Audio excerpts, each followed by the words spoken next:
أعوذ بالله من الشيطان الرجيم. Bismillahirrahmanirrahim. Assalamualaikum warahmatullahi wabarakatuh. Innal hamdalillah nahmaduhu wa nasta'inuhu wa nastaghfiruh wa na'udzu billahi min syururi anfusina wa min sayyiati a'malina may yahdihillahu fala mudhillalah wa may yudhlil fala hadiyalah.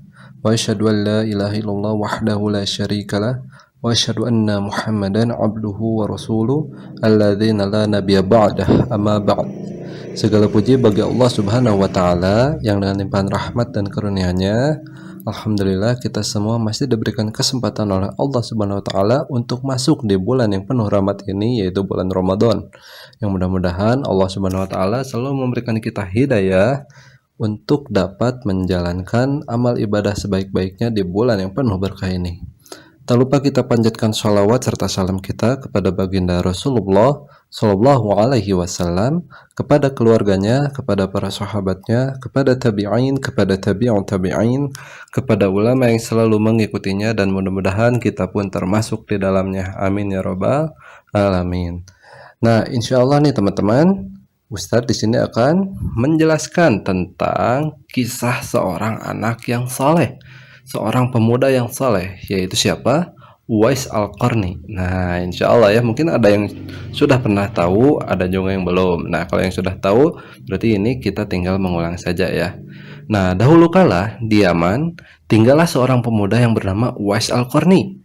Dia berpenyakit sopak, yaitu tubuhnya belang-belang. Walaupun cacat, ia adalah pemuda yang soleh dan sangat berbakti kepada ibunya. Ibunya adalah seorang wanita tua yang lumpuh. Uwais senantiasa merawat dan memenuhi semua permintaan ibunya. Hanya satu permintaan yang sulit ia kabulkan, yaitu seperti ini nih perkataan dari ibunya.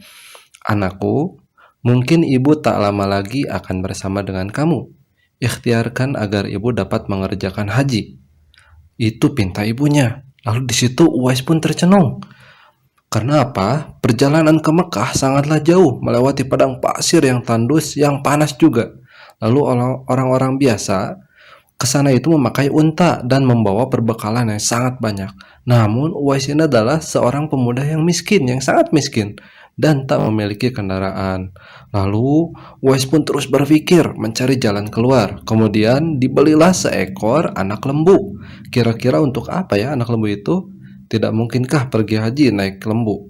Nah, lalu ternyata Uwais itu membuatkan kandang di puncak bukit. Setiap pagi beliau bolak-balik menggendong anak lembu itu naik turun bukit. Lalu orang-orang sekitarnya berkata, Uwais gila, Uwais gila. Nah, di sini kenapa mereka bilang Uwais gila? Karena melihat kelakuan Uwais yang menggendong lembu tersebut naik turun bukit. Nah, lalu tidak ada hari yang terlewatkan ia menggendong lembu naik turun bukit. Makin hari anak lembu itu makin besar, dan makin besar tenaga pula yang diperlukan oleh Uwais. Nah, tetapi karena latihan setiap hari, anak lembu membesar itu tak terasa lagi. Setelah 8 bulan berlalu, sampailah musim haji. Lalu lembu Uwais yang tadi telah mencapai 100 kg beratnya. Masya Allah ya, sangat besar. Begitu juga dengan otot Uwais yang makin membesar. Ia menjadi kuat mengangkat barang. Tahulah sekarang orang-orang apa maksud Uwais menggendong lembu setiap hari.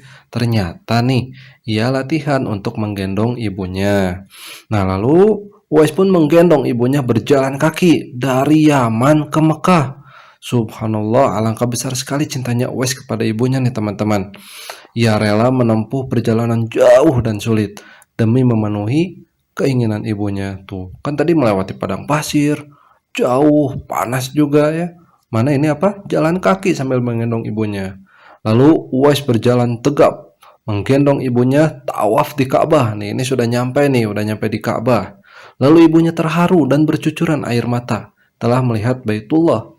Di hadapan Ka'bah, ibu dan anak itu berdoa, "Ya Allah, ampuni semua dosa ibu," kata Uwais. Masya Allah. Lalu, "Bagaimana dengan dosamu?" tanya ibunya heran. Uwais menjawab, "Dengan terampunnya dosa ibu, maka ibu akan masuk surga. Cukuplah ridho dari ibu yang akan membawa aku ke surga." Subhanallah. Itulah keinginan Uwais yang tulus dan penuh cinta. Lalu Allah Subhanahu wa taala pun memberikan karunia-Nya. Uwais seketika itu juga disembuhkan dari penyakit sopaknya yang tadi belang-belang. Hanya tertinggal bulatan putih di tengkuknya.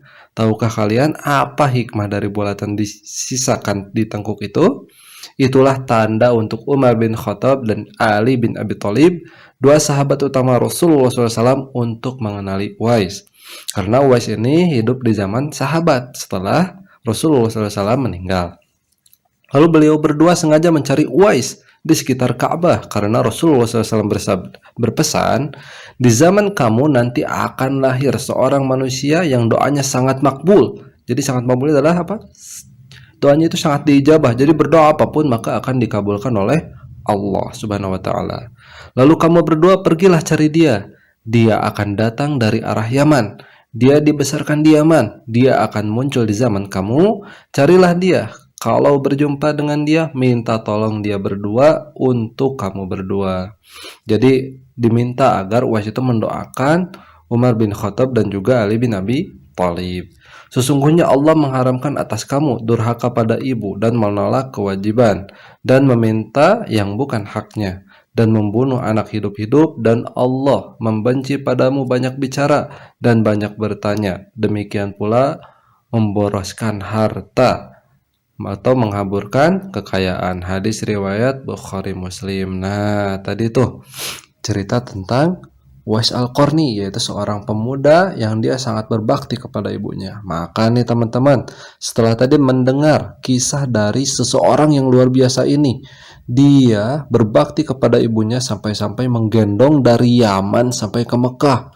Masya Allah, itu jauh sekali ya. Dalam keadaan panas melewati padang pasir, karena dulu belum ada kendaraan mobil, motor, pesawat ya. Jadi pergi haji jalan kaki sambil menggendong ibunya. Nah, buat teman-teman nih yang di rumah, mumpun sekarang lagi Ramadan nih, bantulah ayah dan bundanya di rumah, terutama bundanya yang menyiapkan sahur dan bukanya teman-teman ya. Agar apa? Agar nanti nih, lihat Uwais Al-Qarni saja doanya menjadi sangat ijabah. Nah, mudah-mudahan kita pun kalau bisa berbakti kepada ibu kita, mudah-mudahan Allah Subhanahu wa taala mengabulkan semua doa kita ya. Maka teman-teman bantulah orang tuanya di rumah, jangan sampai membuat orang tua kesal.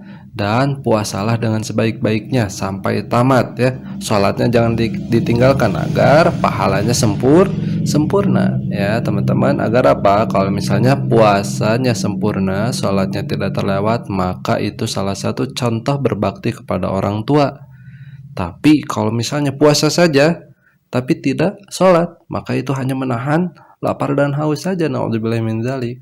Lalu tadi itu Allah membenci orang yang banyak bicara, apalagi bicara yang sia-sia, yang kasar, teriak-teriak, membuat orang terganggu. Na'udzubillahi min dzalik. Maka di situ tidak akan dicintai oleh Allah. Dan juga jangan memboroskan harta nih di bulan Ramadan ini. Jangan beli petasan, udah mengganggu orang, buang-buang uang. Padahal kalau dimasukkan ke kenceleng itu bisa menjadi amal jariah. Bahkan apa? Nanti bisa sampai ke ayah dan ibu kita semua. Maka daripada dibelikan kembang api, petasan dan yang lain-lain, mending teman-teman memasukkan uang tersebut ke dalam kenceleng agar nanti Allah mengganti dengan yang lebih baik. Karena Allah itu selalu mengganti apapun yang kita berikan untuk agama ini dengan sangat banyak ya. Bahkan ada riwayat sampai 700 kali lipat. Nah, jadi teman-teman jangan takut untuk selalu bersedekah ya.